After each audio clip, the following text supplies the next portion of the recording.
know who's not back? Mr. Brian Kelly. There you go. There you go. I agree with the old Tamara in the chat. Coach Frank is like a breath of fresh air. I agree. I've listened, rewound and listened to some of the other things you had to say tonight, and let's run this damn ball. I kind of want to get one of those run the damn ball hats. I wish, Blake, Theodore, Frederick, Ruffino. Not my name, but continue. Yeah, I know. It's not. I just made up a middle name for you. Mm-hmm. I wish they would have asked about the quarterback situation. Yeah, that pissed me off. They were so worried about other things, trying to get other things, and I understand it. But, Carter, look, me and you have had this debate over the last 3 weeks, and I'm just telling you, this team's found a way to run the football. Yeah, and it gets better if you have a quarterback that has some, not elite mobility. He has some mobility. It becomes even better with that. And obviously, even if it's not him, Carter, I mean, the running backs the last 3 weeks against top 30 defenses, and I know that we talked about this last week, but let's just get in. They're running for 6 yards of carry, big dog. I mean, I just got to be – you can have a shitty O-line and see what Harlem Berry does and be effective, like the patience that he has. I'm sorry, brother. They're finding a way to smack them cheeks up front. If they would have stayed with the run game, things would have been a little bit different versus A&M.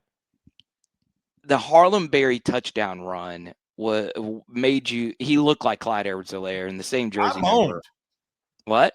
I moaned. Had to get a pillow, man. Yeah. To cover the lap. It was that. It really was that great of a run. It looked simple, but just a little hezzy and then bounce. That's how 22 made his hay. Those bounce jump cuts, man. They're lethal, and Harlem has that in his game. So, Blake, it needed to be done. I know I haven't been on your lovely program since then, but it's time to move on. Time to find the next guy. Shout out to you, Brian Kelly. Go on the private jet with the belly full of superior margarita and burritos. There you go. So, look, it's over. The Brian Kelly era was mid. I think that would be the best way to describe it at best. And then it became rancid. And Blake, this becomes interesting now because everybody wants to call and get their narrative out. So it's important. I know you've done a good job of this, but not to get so caught up into anything that you read, right? The mudslinging happens now, and whatever happens next. So on to Alabama. I do think that everybody's trying to get what happened to go down, and here's the truth. It doesn't matter. He's fired. And I think that, Carter, let me tell you, let's start off here. So Brian Kelly's been fired. Does it worry you at all? And I'll follow you up on this. Does it worry you at all that you're paying a coach potentially $53 million to walk away on, look, your governor has gotten involved. You probably are not going to have an athletic director, okay? Like, I think it's trending in that direction. I do think that you have a new president that will be here probably within the month. Does it, I look at it from a head coach's perspective, and I say to myself, wait, you just paid a guy $53 million to walk away. You don't have a sitting president. You don't have an athletic director. Boy, you're going to have to do me a lot of convincing to come there. By the way, do you have the funds for NIL after you're paying a guy $53 million to walk away? Like, that worries me. And I understand what you can't do and keep Brian Kelly with the way that things are going on, but that's got to be a worry for LSU fans, right? Yes, you should be very worried about this because during the Brian Kelly tenure, it was Scott's search. And now there's always different hands in the cookie jar with every search. But my understanding was Scott handled most of it, and there was really not that many people in the know of what was really happening. You might have heard differently, but that's how it was explained to me how everything actually happened. This is probably going to be different because there's going to be a lot of hands in the cookie jar. And you just have to accept that as an LSU fan because, look, to your point about the president, I've also heard the same. We'll also say that the Pete family of president reporting, athletic director reporting is a guy by the name of Matt Brown. He does a newsletter points. He reported that. So that's his thing is talking to these people. So we'll see. I've heard that the final rounds are going through right now. It's over. Oh, it's over. I mean, they'll make an announcement, but I'm pretty confident this is over. I think I think maybe a little bit before, a little bit after, you're going to have a sitting president that aligns with the governor. So, well, and then obviously, I do think, Blake, that Scott is not going to make this next hire. I don't either. I don't. I think what really hurts him is in this scenario, the national media has just completely turned on Woodward, like to the point where they're like, how can any reasonable person give this guy another shot when he has schools $100 million in the hole at minimum? Well, to defend him, Ross Bjork gave Jimbo the extension. That's true. And that's not all on Scott, but guess what, Blake? Most people don't look at it that way. They don't like that extra context. They just look at it like, yeah, when in 2020 when they went 9-1, he was not there to give him the extension. That's not on Scott. And I'm with you on that. Right. But it's what is out there. So I think it will be someone else. And even if it is somebody else, so one thing I would say is, and I know this is a way lesser program than LSU, but Arkansas did this when they hired a coach before they actually got a new AD in, and it was a disaster. That turned out to be Chad Morris. So, alignment is a word that gets thrown out a whole hell of a lot, but alignment does really matter now, because now you're not just hiring a coach who does basically everything. What is that coach's vision for not the assistants? It's always been there, but for the general manager, the front office? How does all of that play into this equation? So it's very important to keep that in mind, because there's just so many more variables involved here than what happened during the Brian Kelly search. I want to be careful here. Does Austin Thomas being your general manager ease those tensions? It does, in terms of how people view him. He's had so much positive press from us, quite frankly, and people there as well. I will say, what if Lane Kiffin is a guy? What if Lane's a guy, and Austin left Ole Miss to come to LSU? How does that work out? I don't think that that relationship is spoiled at all. I don't either. But that is something you do think about at the very least. I also think, for me, do you as a fan base, would you be okay with this guy not being a name? Let me ask you that, Blake. Would you be fine? No. So I would not. No. So you want this to be somebody that's for the jugular, right? But understand, though, just to push back on that, if you were to really go for a name like Lane Kiffin, or you had a great segment, by the way. Look, you had Josh Pate. I mean, the commish on your channel. Yeah, I got hired for. I'm going to be the director of Bayou Affairs. So good. Well, congratulations. Thank you. I hate that your audience goes from that to this. Not as jacked, not as big, all those different things. But for me, you want this next guy to have a name, Blake. Like, yeah, I do. Yes. Okay. So, name a person you've ever met that didn't have a name. Well, God, dog, dude, I hate your. I know what you're saying. Yes, I want a big name. Okay, so let me throw a name at you, and you tell me if this because this is your channel. Okay. Is Brent Key a big enough name for you? No, and Brent Key really worries me, because the success without Haynes King is really bad. When Haynes King has not been there, things have gotten very bad for Georgia Tech. What I worry about with Brent Key, I love the style of play. I love the toughness. I love the culture. I don't know if they know how to throw a vertical pass when it matters. Okay.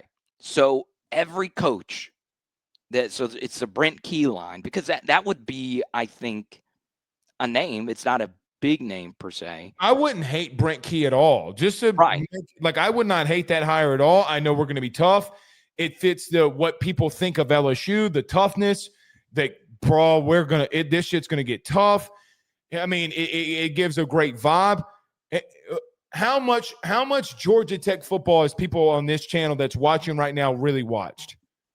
I've watched a decent amount, but probably not as much as you have. Okay. Yeah. They are horrible throwing the football around. And I get to a place where when Haynes King was out or Haynes King has been beat up, they are a one-trick pony. And what are you going to pay him? Because, Carter, here's the truth. Georgia Tech's going to pay him, let's just say in this new restructure, let's just say $8, $9 to $10 million a year to stay there, which means that you're going to have to get him to $11 or $12 million. Which is too much. Which is too much for him. So if the going rate for Lane Kiffin is 6 to 7 years for 13 and a half, yes, it would bother me. Interesting. So that's where I'm going to push back on you here, is if it's going to be a name, it's going to cost that much, right? So if you want it to be a name bigger than Brent Key per se, then it's going to cost something in that region, yes or no? Well, it's reported that a booster is paying majority, if not all, of the buyout. Okay. And with all due respect, and I mean this with all due respect, this is going to be something that comes up on my show on Thursday. Guess what the gross number of LSU football was last year? $187 million in revenue. In revenue, gross, not net, gross. Okay. That means in 10 years, that means in 5 years, you're pushing being $1 billion industry. If you were listed on the NASDAQ, your business could be listed on the NASDAQ. Don't come at me with money. So don't come at me with money. I'm sorry. The money argument to me is bullshit. You know why it's bullshit? Because you just fired a guy for $53 million and you did it with a sitting governor and you did it in a locker room. So don't you dare come at me with money. But you're opposed, just to be clear, you're opposed to Lane Kiffin at 13. No, I'm not opposed to it. No. Oh, okay. I thought that's what you said. My bad. I'm not gonna risk this place for money. You know why? Because, Carter, things got so bad that billionaires came out of the woodwork that are LSU people and said enough is enough. Here's the truth. I don't think people fully understand where LSU really is and what they really are. Here's the real truth. Brian Kelly went to fans and said, we need money. And he didn't go to his biggest boosters, not the biggest ones, not the ones that actually matter, not the ones that are not in the state that have billion-dollar businesses in other states. So I'm thinking of that I know for a fact he didn't contact, which I would let the man sleep in my bed if he needed to.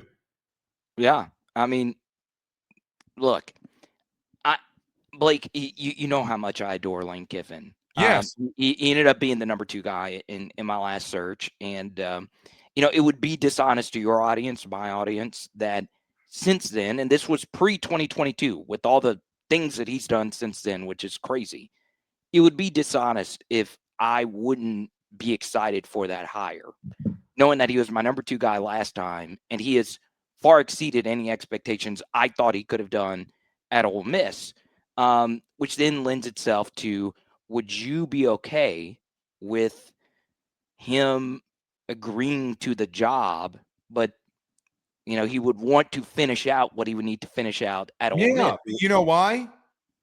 Let's go. When was Kalen DeBoer hired?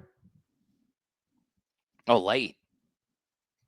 February. The slosh treatment. Not quite slosh, but it was. When was he hired? It was late. With all due respect, A program that is known for winning and a team that might win the SEC waited till February. And I think Nick waited. And you're not going to be able to convince me that Alabama just all of a sudden knew that Saban wasn't.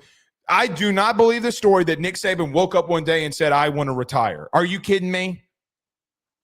Let me throw out one name. But to your point, if he's your dude, to stay to that, if your guy is in the playoff, you wait for him. Now, do you want an answer or have a pretty damn good idea before you go? Like, hey, Lane, are you going to Florida? Because we got to make a move here. But let me ask you this. If you go to Eli Drinkwitz, as an example, is Eli going to turn you down? No. That's a name that's piqued my interest. Because you start thinking, if you're Eli, is this the max? Is this where I have maxed out? And Lane's obviously asking that same question. You potentially get the drink reunion with old Blake Baker, and then you see what old Kirby Moore does. Kirby, of course, does Missouri hire him as their permanent? I could see them doing something like that, but I would love Kirby Moore to be the LSU offensive coordinator. He's phenomenal. You being a big elite at what guy. he does. Yeah, he's really good. So, Drink would excite me quite a bit. And something else for Drink is he is big on playing Arkansas every year because he hates them more than any coach hates any program. So he would love to stick it to Arkansas with even better players. But yeah, I've grown on the idea of Drink, but who knows with the big name hunting. So for you, it would need to be someone along those lines. Would let me throw a name out there that I don't think that. Let me throw a name out there that you have not discussed yet. At least I don't think you've discussed. Okay. Kenny Dillingham. Oh, I've discussed him. I wouldn't mind it. You wouldn't mind I've discussed it. Yeah, I wouldn't mind it. I mean, he's going to give it everything he's got, and that's all I can care for. See, here's the thing. Here's the thing that I make sure of. You hired Brian Kelly for stability, and I do think to some extent he gave you quote unquote stability. I mean, here's the truth. He did win 10 games, 9 games. I don't think that that's utter chaos. So when we talk about Brian Kelly, do you think that like this year, yes, I agree with you, things started getting bad. He won 29 games in 3 seasons. I don't consider that utter chaos.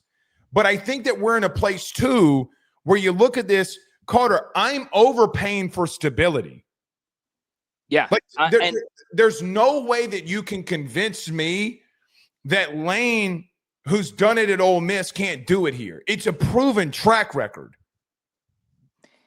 Yeah, and look, to the Brian Kelly 29 wins, and look, 29 wins, it's tough anywhere.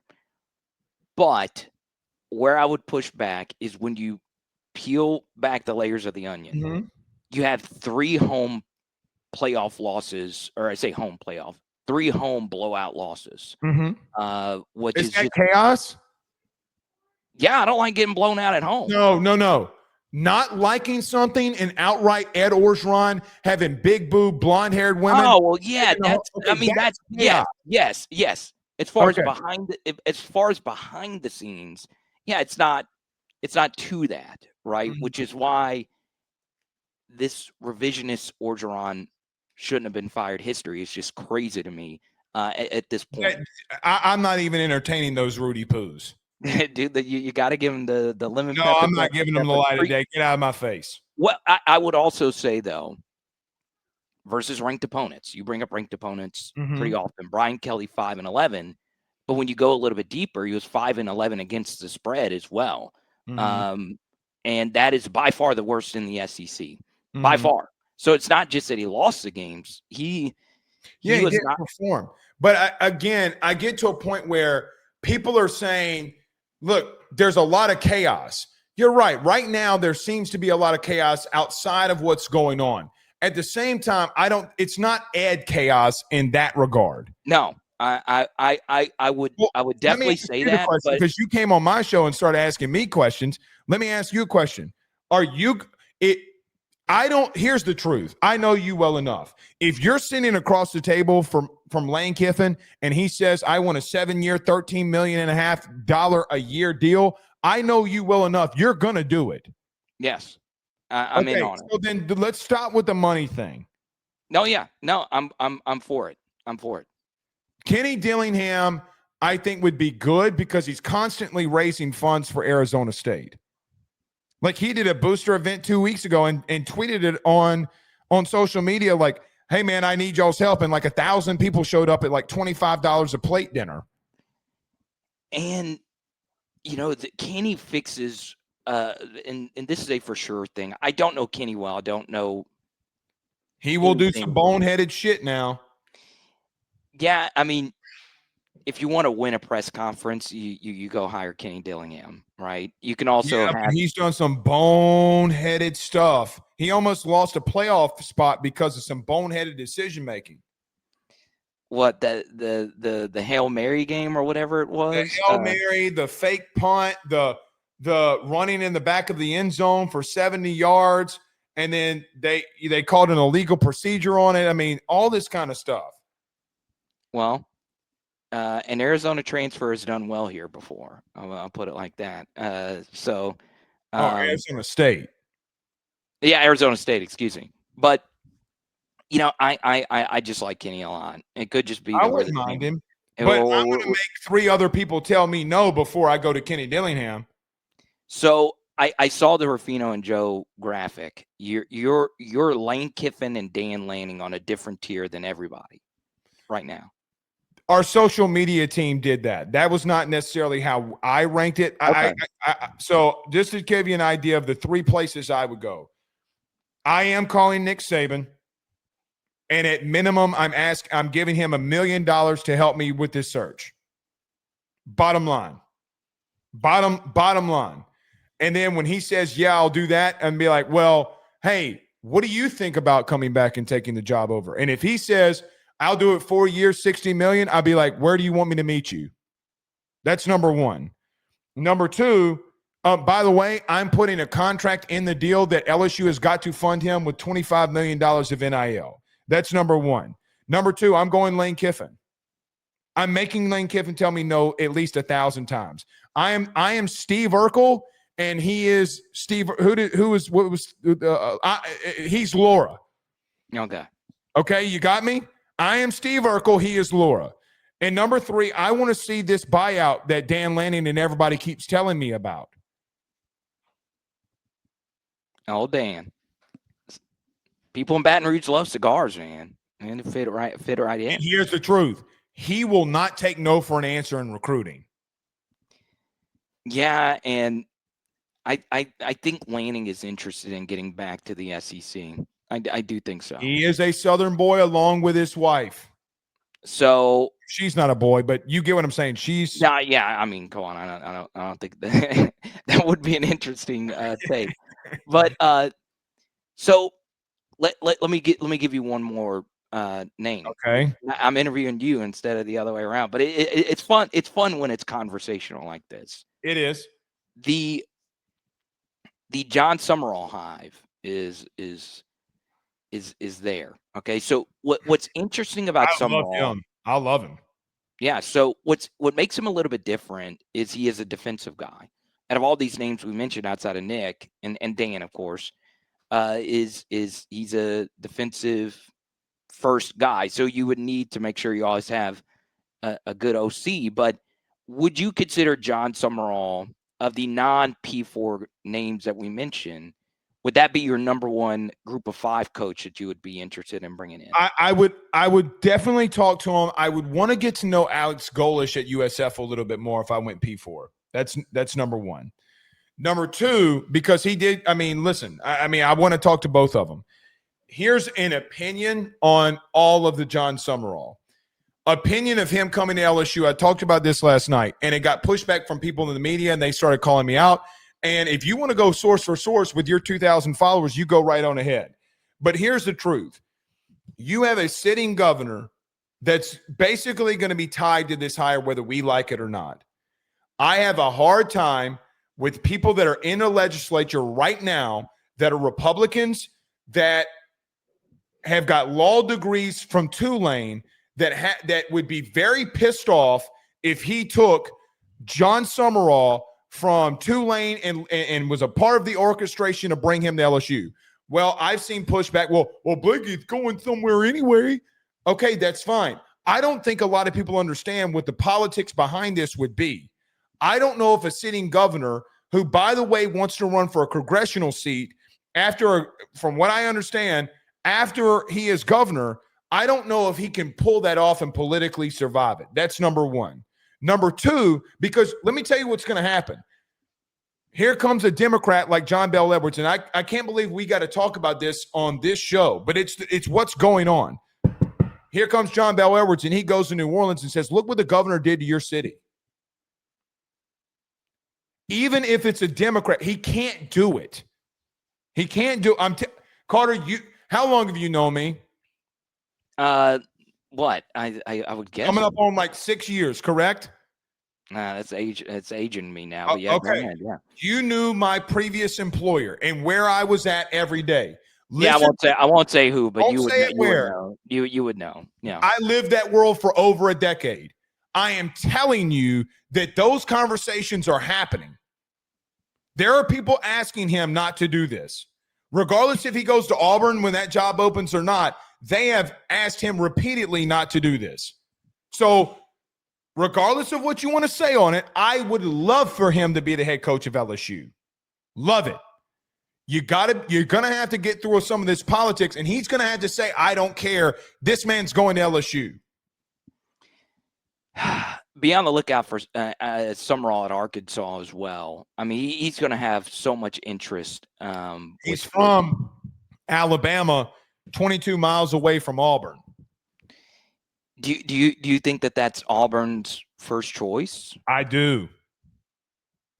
So I do. But Hugh's not fired yet, Blake. Oh, good Lord. Can I say something without Alabama's going to clap those godforsaken you-know-whats, and he's gone.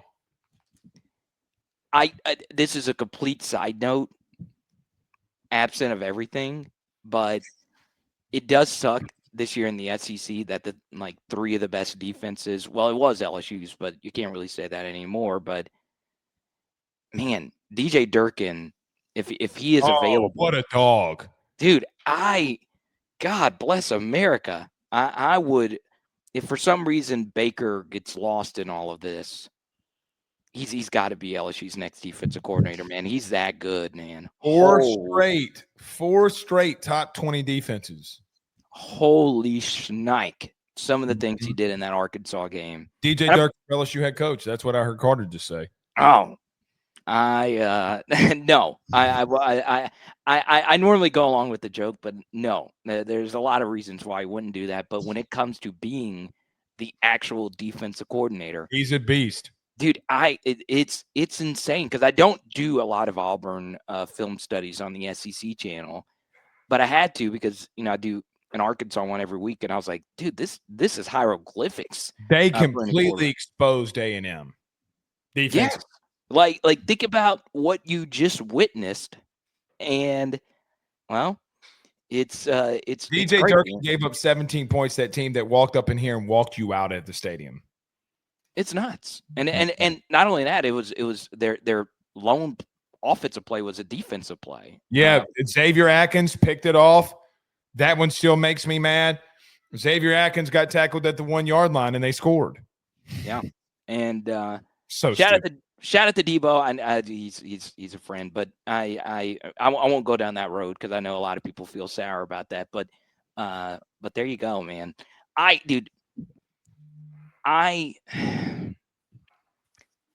If Lane Kiffin is the head coach at LSU, I would go berserk. I would be absolutely overjoyed.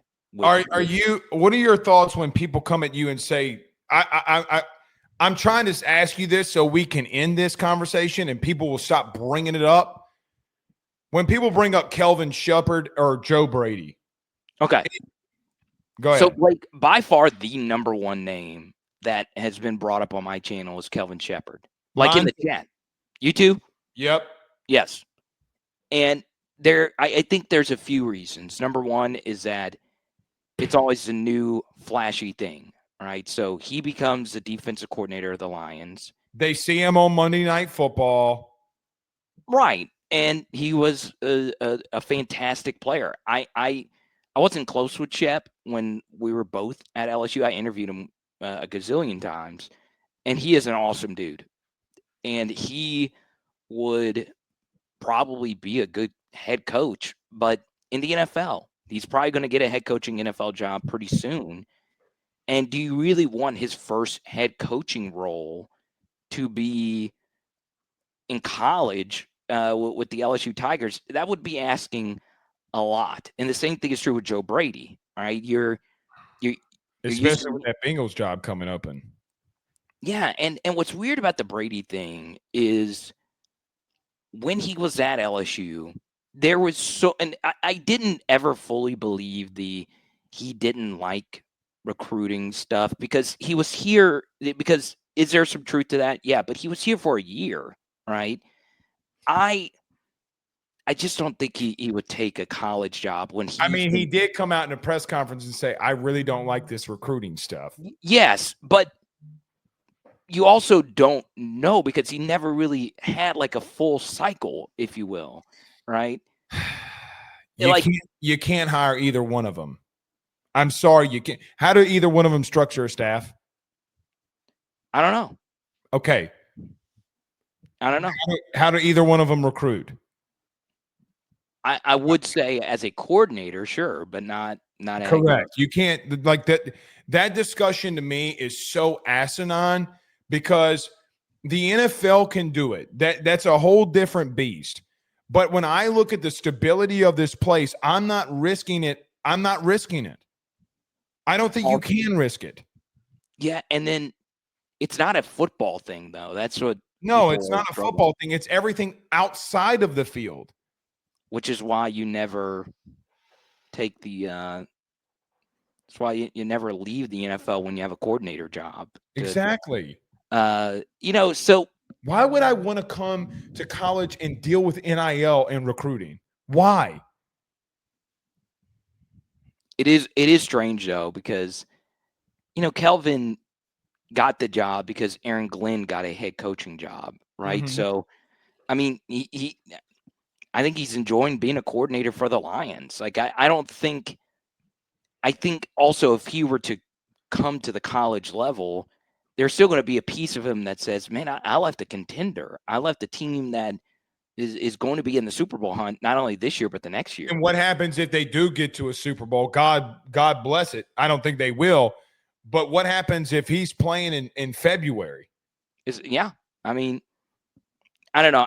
I'm personally, I would love Kelvin Shepherd. He's one of my favorite Tigers, but not professionally. I can't fully get behind that I hate when people bring that up, dude. I loathe it.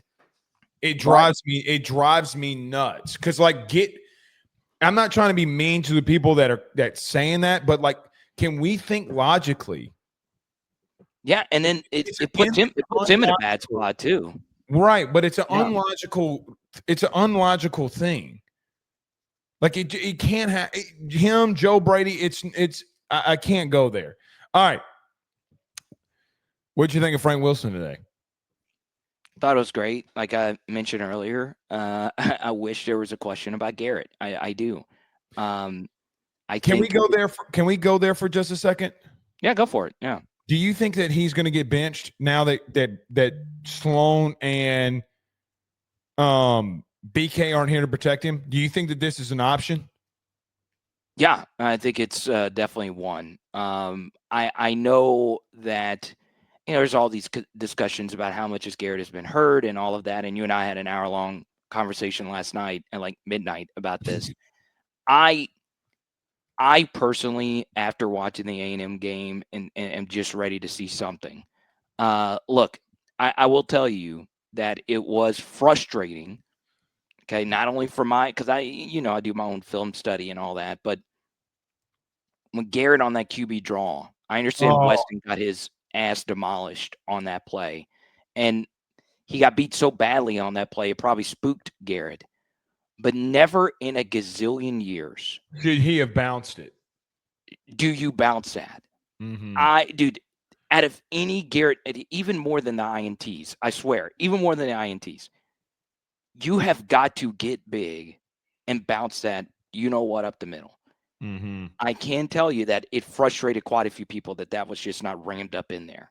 Okay? Oh, I know it did. It would infuriate me because, yes, if Garrett was sitting here, he would say, well, Weston got beat so bad, I'll bounce it or whatever. No, but your team thinks that you got scared and you didn't want to do it. Yes, you got to, tuck your shit in and go. I mean, I'm serious. Dude, that one, out of all the plays that I watched, you have got to buckle your chin strap and live with the results, because never should a QB draw be bounced. Hardly ever. Like, unless it is just crammed in and there's just no one out there, that play is for you to bounce that bad, or just to ram that thing right down the throat, no lube, just go after it. And what happens? You bounce it. Why? In what world is that okay? That, if I were an actual person in that building watching that, I would go insane. Freaking insane. Okay? You throw a pick in the red zone, we're used to it. But every quarterback that has a pulse rams that bad boy up the middle. That's where it goes. You don't need to know anything about football to look at that play and say, boom. So I am ready to see something new. Whether it's versus Alabama, I understand many would say, hey, well, Michael Van Buren on the road versus Alabama, that's not a good place to give him a start. Blake, he's got 2 weeks.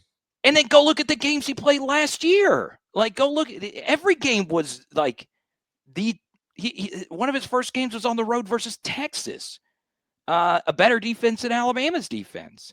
Mm-hmm. So, I mean, I'm frustrated with it. I've been very frustrated with Garrett's play, and look, I know there's going to be a gazillion different things, supporting cast, all that stuff. Yes, this is the worst offensive tackle situation we have ever had at LSU. Yes, this is one of the worst tight end situations we've ever had at LSU. All those different things are true. I'm sorry. No, it ain't. Trey Green's a dog. That's not what I said, though.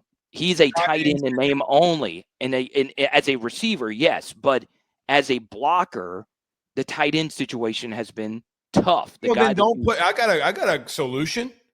How about your offensive coordinator not throw 2 screens to Bauer Sharp? That's my point. But that ain't. Yeah, no, I'm not saying Trey Green as a tight. I don't see him as a tight end. I view him as a receiver. So what did you view Jimmy Graham as? Jimmy Graham did some. Jimmy Graham did some blocking. No, he didn't. No, he didn't. He was one of the worst blocking tight ends in the history of the blocking inline tight ends. He sucked. Right. Okay. But my point is, while Trey Green has carried this offense, I wasn't a shot at Trey Green. It's that you have not had the same blocking at the tight end that you're Mason Taylor gave you. You're right. Right. But the truth is, Garrett's play has regressed so much. I thought the Vanderbilt tape was going to be better. It wasn't. I thought the Texas A&M game, the worst thing about the special teams mistakes that happened in the A&M game were it overshadowed that you only averaged 4.2 yards per play in this game. And like, what was it, 5.2 yards per pass? Yeah. And look, you give him a lot of credit for the Barryon vertical. That's a great throw. About time. Okay. Like, it's just, and here's part of it. It was an insane catch. Yeah. Great catch. Mm-hmm. Part of the problem, and once again, I will also defend Garrett. I will also defend it, but I am ready to see what you might have. Also, one thing I would include is that the Southeastern Conference, the quarterback play has never been better. Mm-hmm. Now, notice, I did not say the top end QB play. There's not a QB in the SEC that's been better than Burrow, that's been better than Jaden, that's been better than Menzel. It's not what I'm saying. It's just the bottom half of the SEC, the QB play is so good. It is so good. Mm-hmm. So back, let's just say when LSU had quarterbacks that we knew weren't great, guys like Brandon Harris and Anthony Jennings, it didn't matter because you were also going up against Keel Frazier. Do you remember which team Keel Frazier played for? I don't. Oh, hold on. Auburn. Okay, good. Dude, your ball knowledge it's always been top tier. You want to know his number? What? You remember his number? Yeah. It was 10 on 3. 1, 2, 3, 10. 10. Yes, it was 10. Those guys just. Do you know the quarterback that he replaced? Oh, crap. Who is a quarterback he replaced at Auburn? So that would be 2012 or 2011 or 2012. It wouldn't have been Cam. It wasn't Cam. It wasn't Cam. It would be the guy after Cam that one of those seasons. I don't know. Tell me. I don't remember. I just remember he was a white dude it was number 5. But the overarching point, though, is we thought Garrett was going to be better. He wasn't. And it hurts you more when every week in the SEC you're going up against these really, really, really good quarterbacks. You don't get a week off in the SEC going up against his inability to be mobile at all is killing you. Yeah, and it's it's not just that, because look, this was relayed to me that the report or the truth about the Garrett Nussmeier, here we go, 21 mile per hour catapult thing. All right, there's varying degrees of whatever involving that. It's a lie. Get to the point. It's a lie. It didn't happen. But even if it did, let's just say that it did. But let's just say even if it did, even if it was out there and Garrett said, hey, I'm going to run more this year. Well, you didn't. And that's why the QB draw play really frustrated. He wasn't prepared to run. Well, he wasn't. Hold on. He wasn't prepared to run. Yeah, I mean, look, I'm always going to show love for Nuss and what he did for LSU last year. Yeah, he deserves love. But when you're out there, and we've talked about this, when you're out there calling out former Heisman Trophy winners because of their process, and you're playing the way that you're playing, might want to take a look in the mirror. No, I mean, look, it's extremely frustrating, and I could tell you. I think they're gonna. I hadn't said much here. I think that they're gonna. If things do not get better, I don't know if he gets benched. If things don't get better, they're not gonna sit on their hands on this one. And I'm gonna tell you something else. Wide receivers, tackles, guards, centers. You're all up on the chopping block these next 2 weeks. News flash. How about this? Sources, you're on the chopping block if you don't do your shit right. And look, if Frank ain't playing with them, I'm just going to tell you, you're going to see some shit at receiver that you like, huh? I will also say this about Frank. One of the funnest game experiences I ever had, and I didn't know this going in, okay, was in 2022, early December. I go to the SEC championship game versus Georgia. Okay.